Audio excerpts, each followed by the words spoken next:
भारतीय सिनेमा का जब भी इतिहास लिखा जाएगा, शोले उन चुनिंदा फिल्मों में शुमार होगा जिसने भारतीय सिनेमा को एक खास पहचान दिलाई। फिल्मी पंडितों ने शोले को भारतीय फिल्मों का वह मील का पत्थर बताया है जिससे यहाँ के फिल्मों के टाइमलाइन तक को परिभाषित किया जा सकता है। एक समय शोले से पहले का था और एक समय शोले के बाद का है। शोले को खास बनाती है इसकी कहानी, जिसे हिंदी सिनेमा के सबसे सफलतम screenplay writer Salim Javed ने लिखा था और इसका निर्देशन किया था रमेश सिप्पी ने। इस फिल्म की कहानी को अगर एक लाइन में बताना हो तो इसकी कहानी कुछ यूं होगी। जय और वीरू दो दोस्त थे जो पेशे से चोर थे, जिन्हें एक retired police officer Thakur Baldev Singh ने एक कुख्यात डाकू गब्बर सिंह को पकड़ने का काम सौंपा था। शोले भारत में बनी पहली ऐसी फिल्म थी जिसमें स्टीरियोफोनिक साउंड ट्रैक का इस्तेमाल किया गया और 70 वाइड स्क्रीन में फिल्माया गया था। 3 करोड़ की लागत में बनी इस फिल्म के मुख्य कलाकार थे धर्मेंद्र, हेमा मालिनी, संजीव कुमार, अमिताभ बच्चन, जया बच्चन और अमजद खान। शोले को लगभग 2.5 साल बनने में लगे थे। 15 अगस्त 1975 में रिलीज हुई इस फिल्म को शुरुआती 2-3 दिनों में ही फ्लॉप करार दिया गया। उस समय के क्रिटिक्स ने इसे तो डिजास्टर तक कहा, पर धीरे धीरे ही सही पर लोगों में इसकी लोकप्रियता बढ़ने लगी।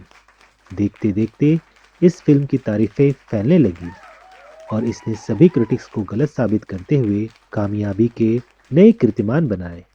शोले अपने समय तक बनी किसी भी फिल्म की तुलना में सबसे ज्यादा कमाई करने वाली भारतीय फिल्म बन गई।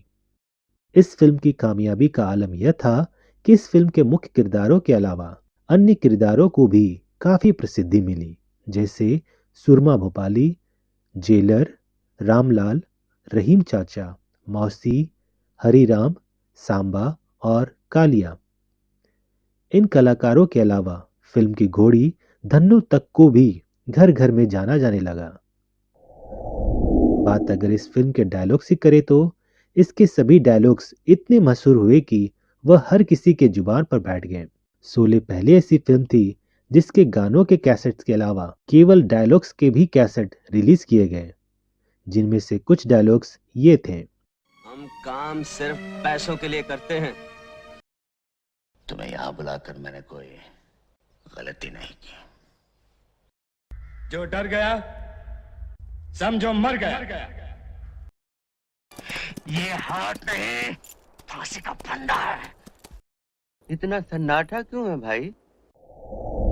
शोले एक परफेक्ट मसाला मूवी है जिसमें बेहतरीन एक्शन है, कॉमेडी है, इमोशन है।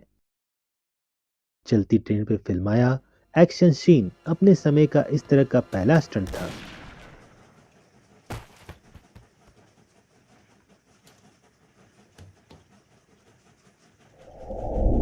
फिल्म के कॉमेडी सीन्स ने लोगों का खूब मनोरंजन किया। इन कॉमेडी सीन्स को आज भी खूब पसंद किया जाता है।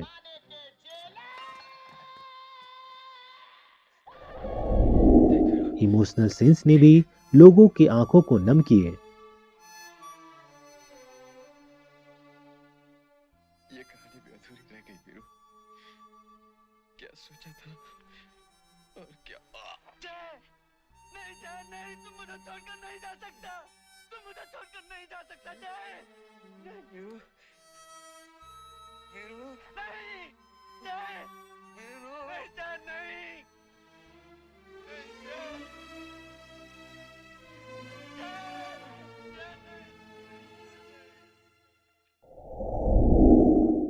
शोले के म्यूजिक डायरेक्टर R.D. बर्मन ने बेहतरीन काम किया था और इस फिल्म के सभी गाने सदाबहार हैं, जिसे आज भी खूब पसंद किया जाता है। गीता सिनेमा वहाँ गया, उनके मैनेजर ने बुलाया, आप हमारे आए। इंटरवल हो चुका था तो उसने कहा कि आपकी फिल्म जो है, प्रॉब्लम मेरा ये है कि ये जो आप देख रहे हैं स्टैंड सोडा फाउंटेन का और ये जो कोक और सिगरेट और समोसे का, यहाँ कोई आता ही नहीं है। तो ये भी गया, मतलब ना कुछ खा रहे हैं, ना कुछ पी रहे हैं और ना कोई आवाज़ हो रही है। नहीं, इंटरवल में कोई सिनेमा सीट से उठना ही नहीं चाहता। तो सन्नाटा इस वजह से है कि इन लोगों ने आज तक ऐसी फिल्म देखी नहीं। इतना साउंड और ये जो सारी तिगड़में की हमने, मेहनत की, जो भी की, अब एक सेंटेंस में समझ में आ गई बात कि लोग चौकन्ने हो गए हैं। धीरे धीरे ये वर्ड स्प्रेड हुआ, फिर 4-5 दिन के बाद फिर डायलॉग दोहराने लगे, फिर धीरे धीरे समझ में आया और सबको 7th और 8th वीक में जाकर मानना शुरू किया लोगों ने कि ये हिट है। और फिर 15वें हफ्ते में पंडित ने मान लिया कि ऐसी हिट नहीं बनी।